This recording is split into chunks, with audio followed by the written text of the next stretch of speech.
For this, we're going to use a Raspberry Pi 4, an HDMI to micro HDMI cable, an SD card with an adapter, and a power source which is of USB-C type.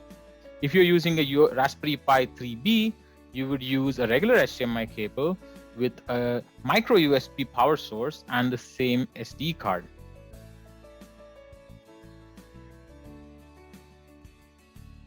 So let's go on to the Raspberry Pi website and download the Raspberry Pi Imager software.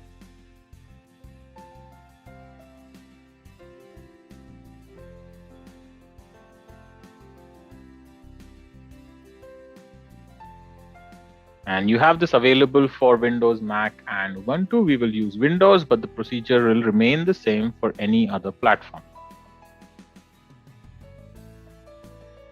So once this is downloaded, you can go ahead and install it, and you can pretty much accept the defaults. And let's go ahead and run the imager. The hidden settings in Raspberry Pi Imager. This is a new feature that's come out, and you gotta hold down Control, Shift, and X to be able to access that. I mean, it's cool that it is a hidden feature, and so you can choose to always configure your Raspberry Pi's SD card or this session. Most of the time, we always start off with the same configuration, but this is an option. I use always unless I need to change it. We then set up a few settings. We can leave disable overscan unchecked. It depends on whether you have black patches on your monitor. It's not really necessary. Set the host name. You just leave that as default. Enable SSH is important to make our first contact with the Pi. This username and password are already sort of known at the beginning. So you have Pi and Raspberry as the default username and password. That will be what you'll be using most of the times. Later on, you can change it. Configure the Wi-Fi. So you put in your Wi-Fi name and the password, and it's very important to choose the right Wi-Fi country. And this is what allows us to actually connect. So we have the ability to connect our Wi-Fi and then SSH into our Raspberry Pi, through which we can enable VNC later on. And the remaining are just optional stuff, and you can look at it and choose or leave it as default when you're trying it out. And let's just go ahead and say right.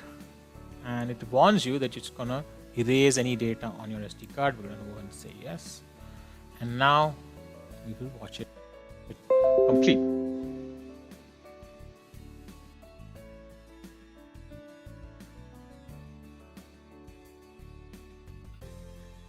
Now, all that is left to do is to connect the power source and turn it on.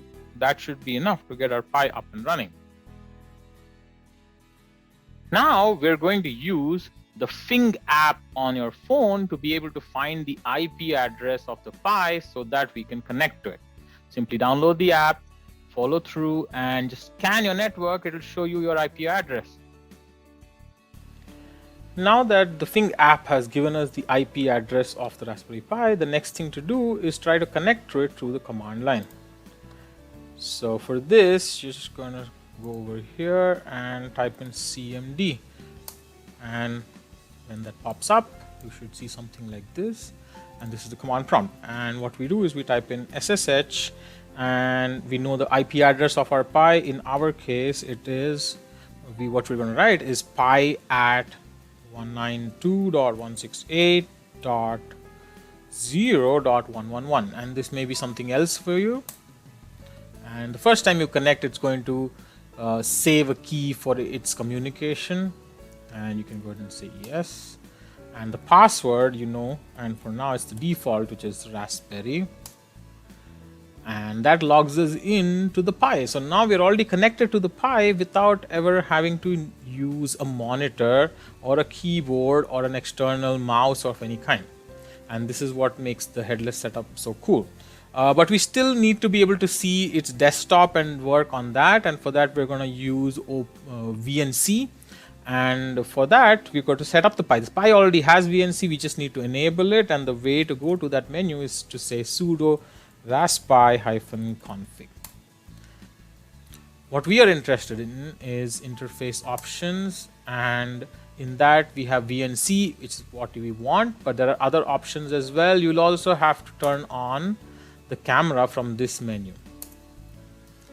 So once that's done, you go ahead and say finish, and that's pretty much it.